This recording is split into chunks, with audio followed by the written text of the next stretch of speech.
کن لوگوں کو تکلیف ہوتی ہے قرآن پاک سے؟ جبکہ قرآن پاک کے اگر بندہ اطمینان سے مطالعہ کرے تو ایک لفظ بھی نعوذ باللہ ایسا نہیں ہے جو انسانیت کے کسی بھی زمرے کے خلاف آتے ہو۔ غیر مسلموں نے ڈھونگ رچا کہ قرآن پاک میں جو جہاد کی آیتیں انسانوں کی فلاح و بہبودیت کے لیے تھیں، جو آیتیں انسانوں کو ظلم سے چھٹکارے کے لیے تھیں، اس کو نعوذ باللہ دہشت گردی سے جوڑ کے یہ سوچنا چاہا کہ شاید قرآن پاک کے خلاف ایک محاذ کھڑا کیا جائے۔ لیکن ایران کا بادشاہ خسر پرویز، اس کو کیا تکلیف تھی قرآن پاک سے؟ کیسر و کسریٰ کو کیا تکلیف تھی قرآن پاک سے؟ کیا بات ایسی ہو سکتی ہے کہ سوڈان کا بادشاہ، مصر کے بڑے بڑے فرعون جو ہیں ان کو نعوذ باللہ قرآن پاک سے تکلیف رہی؟ یہ پوری دنیا میں صرف جو بڑے بڑے بادشاہ ہیں، جو بڑے بڑے سرمایہ دار ہیں، ان کو ہی قرآن پاک سے تکلیف کیوں ہیں؟ ناروے میں ایک تنظیم بنائی گئی ہے، اس کا نام رکھا ہے اینٹی اسلام آرگنائزیشن۔ فرانس میں ایک تنظیم بنائی گئی، اس کا نام رکھا گیا anti Islam council of France. کیا وجہ ہے؟ ایسے لوگ کیوں ہیں جو اسلام کے خلاف بولتے ہیں؟ وہ چاہتے کیا ہیں؟ جبکہ اسلام کے خلاف بولنا ہمارے لیے، ہمارے دلوں کے لیے اگر تکلیف کا باعث بنتا ہے تو اس کے ساتھ ہماری ترقی کا راز بھی چھپا ہوا ہے۔ آپ دیکھیں نا، رسول اللہ صلی اللہ علیہ وسلم بیت اللہ میں رات کو تلاوت کرتے ہیں، مشرکین چھپ چھپ کے سنتے ہیں، اور وہ مشرکین جنہوں نے چاہا کہ نعوذ باللہ رسول اللہ صلی اللہ علیہ وسلم کو مارے ہم، نعوذ باللہ صلی اللہ علیہ وسلم کے سروں کا سودا کیا گیا کروڑوں روپے دے کے، آج ان مشرکین کی قبروں کا نشان باقی نہیں ہے اور محمد الرسول اللہ کا پرچم پوری کائنات میں لہرا رہا ہے۔ نعرہ تکبیر! ایسی کوئی بات نہیں ہے کہ مسلمان قرآن پاک کی بے ادبی سے گھبرا جاتے ہیں۔ دکھ ہونا اپنی جگہ ہے، لیکن یہ بات طے ہے کہ دنیا میں جہاں جہاں بھی اللہ کے قرآن پاک کی بے ادبی کی جائے گی، اس روئے زمین پر اللہ کی طرف سے یہ فرض ہو جاتا ہے کہ اب یہاں پر قرآن کی ہی بات چلے گی، اب یہاں پر قرآن ہی پڑھا جائے گا، اب یہاں پر قرآن ہی مانا جائے گا، اب قرآن کے دستور کو عام کیا جائے گا، پھر چاہے وہ مکہ مکرمہ کی سرزمین ہو، چاہے 2019 کا ناروے ہو، دنیا کی کوئی طاقت قرآن پاک کی عظمت کو جھٹلا نہیں سکتے۔ لیکن بات یہ ہے کہ صرف قرآن پاک کی مخالفت کیوں؟ کون لوگ ہیں جو قرآن پاک کی مخالفت کرتے ہیں؟ آج کل بار بار یورپ سے اسلام کی مخالفت سامنے آ رہی، کیوں آ رہی ہے؟ ابو جہل کو کیا تکلیف تھی؟ جو ابو جہل کو تکلیف تھی وہی آج ناروے کے اینٹی اسلام گروپ کو تکلیف ہے۔ جو ابو لہب کو تکلیف تھی وہی آج یورپ کے دشمنان اسلام کو تکلیف ہے۔ جو عتبہ اور ولید کو تکلیف تھی وہی یہاں فرقہ پرستوں کو تکلیف ہے۔ اور تکلیف کیا ہے؟ اسلام نے جب کہا کہ ایک اللہ کی عبادت کے ساتھ ہم دنیا میں انسانوں کی برابری کا نظام لائیں، ہم دنیا کو چھوا چھوت سے چھٹکارے کا نظام لے کے آئے ہیں، ہم گورے اور کالے کو ایک صف میں بٹھانے کا نظام لے کے آئے ہیں، ہم امیر اور غریب کے فاصلے ختم کرنے کا نظام لے کے آئے ہیں، ہم زکوٰۃ کے ساتھ اپنوں کو اپنے برابری کا درجہ دینے کا نظام لے کے آئے ہیں۔ دنیا میں اسلام نے جب جب انسانوں کی برابری کی بات کی ہے تو وہ گنڈے جو انسانوں کو اپنا غلام بنا کے رکھنا چاہتے ہیں، وہ بدماش عناصر جو چاہتے ہیں کہ غریب انسان ہمارے پیر کی جوتی بنا رہے، وہ لوگ جو کسی غریب کے اپنے برتن میں کھانا نہیں کھلا سکتے، وہ چاہے ابو جہل ہو، چاہے وہ ناروے کے بدماش ہو، چاہے وہ فرقہ پرست ہو، ان کو تکلیف پہنچتی ہے کہ قرآن انسانوں کی برابری کی بات کرتا ہے، کہ قرآن کہتا ہے کہ بیٹی کو اس کے برابر حصہ دو، کہ قرآن نے کہا ہے کہ انسان اللہ کی نگاہ میں ایک برابر ہے۔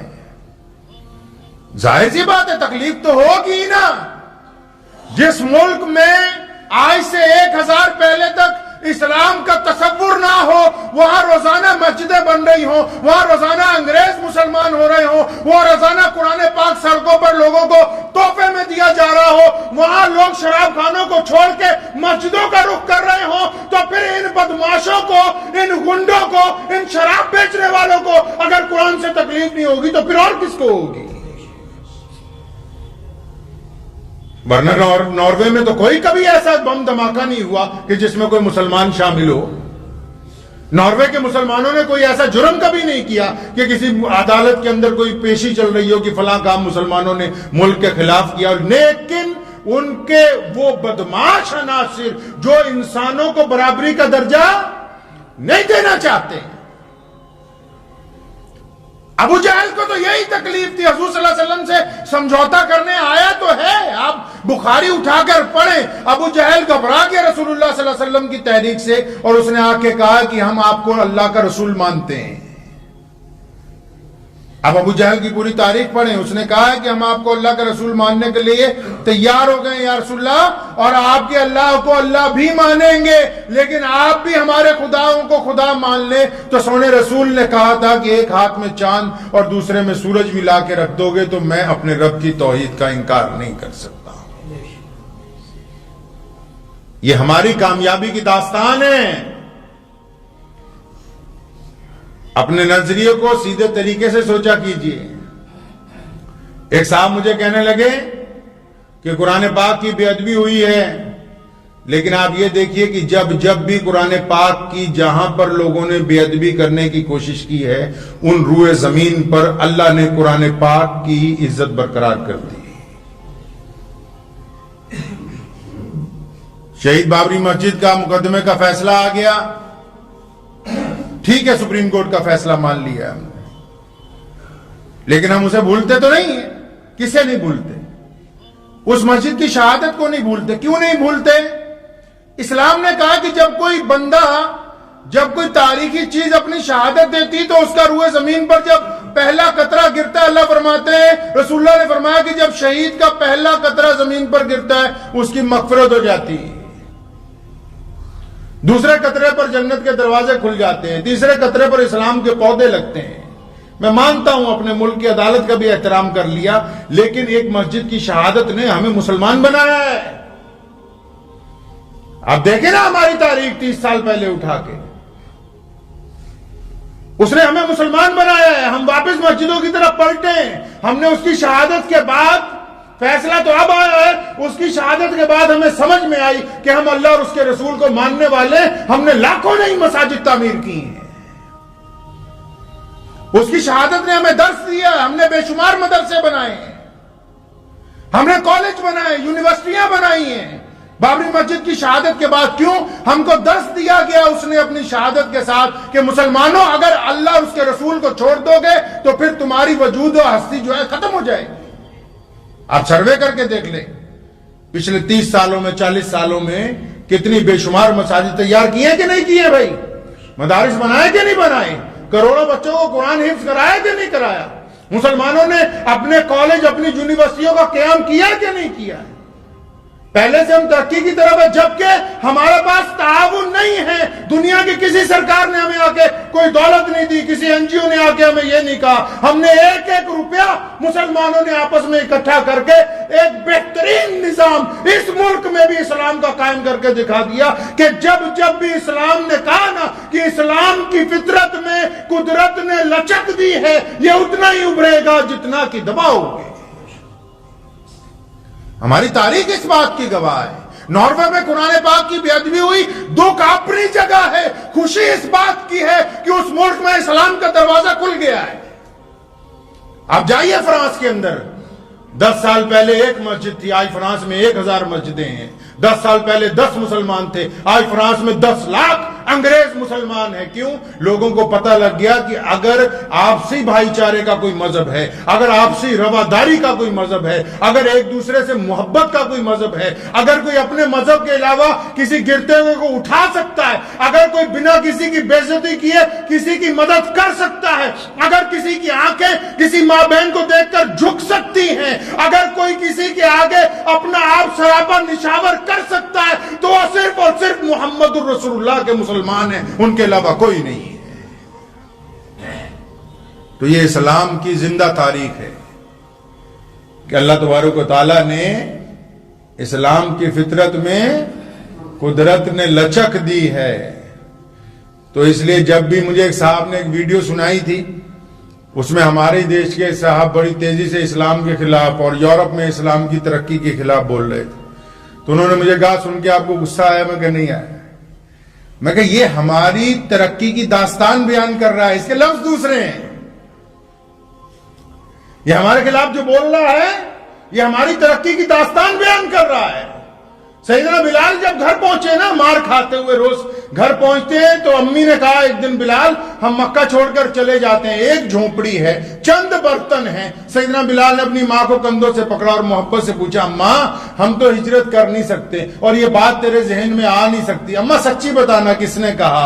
تو اماں نے کہا تھا اس دن کہ بلال آج ابو جہل آیا تھا، آج ابو لہب اور عتبہ آئے تھے، آج ولید آیا تھا، آج عبداللہ بن جدان آیا تھا، آج وہ امیہ کو ساتھ لے کے آئے تھے، اور مکہ کے بڑے بڑے چودھری تیری ماں کی جھونپڑی پر آئے اور انہوں نے گزارش کی کہ اپنے بیٹے کو لے جا، یہ سارا دن اللہ اللہ کرتا ہے، ہم اس کو برداشت نہیں کر سکتے. تو بلال نے کہا تھا اماں جی خوش ہو جاؤ، اللہ اکبر، کہ جو ہمیں انسان نہیں مانتے تھے آج ان سرداروں نے ہمارے دروازے پر گھٹنے ٹیک کے اس بات کو تسلیم کر لیا کہ محمد رسول اللہ کا دین سب سے اعلیٰ دین.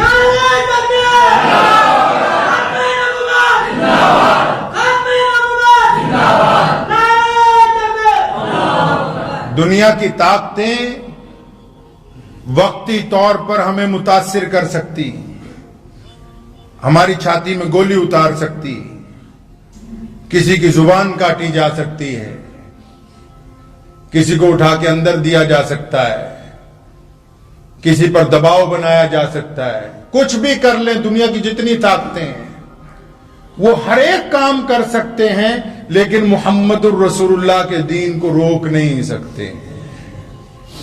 کیونکہ سونے رسول نے جب کہا نا کہ ہم نے ایک اللہ کی عبادت کرنی، اور جب بلال کو گلے سے لگایا، بلال کالے ہیں اور یہ محمد رسول اللہ اللہ کے نائب ہیں، کائنات میں سب سے خوبصورت ذات ہے. اور جب سیدنا ابو بکر نے جھوٹا دودھ پیا ہے نا بلال کا، جب ابو ایوب انصاری رضی اللہ تعالیٰ عنہ نے بلال کو کہا تو میرا بھائی ہے آج سے، جب عثمان غنی رضی اللہ تعالیٰ عنہ بلال کے کالے ہاتھ میں اپنا گورا ہاتھ دے کے یہ سمجھتے کہ آج میں عزت والا ہو گیا کہ یہ میرا بھائی بن گیا ہے، تو دنیا کی کوئی طاقت آج بھی سوائے محمد رسول اللہ کے انسانوں کو برابری کا درجہ نہیں دے سکتی ہے. اس لیے آپ کو کہتا ہوں بار بار کہ لمبی چوڑی مت ہانکا کرو، اللہ اور اس کے رسول کی طرف پلٹیں گے انشاءاللہ. میں کل رات یو پی میں تھا تو وہاں میں مسلمانوں کو ایک بات کہی، میں نے کہا یہ تو ممکن نہیں ہے نا کہ آپ کہتے رہیں کہ اچھا جی میں مکھیہ منتری بنوں گا فلاں کام کروں گا. نہیں، اسلام نے آپ کے ذمہ جو کام ڈالا ہے وہ کام کیجیے. اور آپ کے ذمہ کیا کام ڈالا ہے کہ آپ اپنے گھر میں ان کے وفادار ہوں.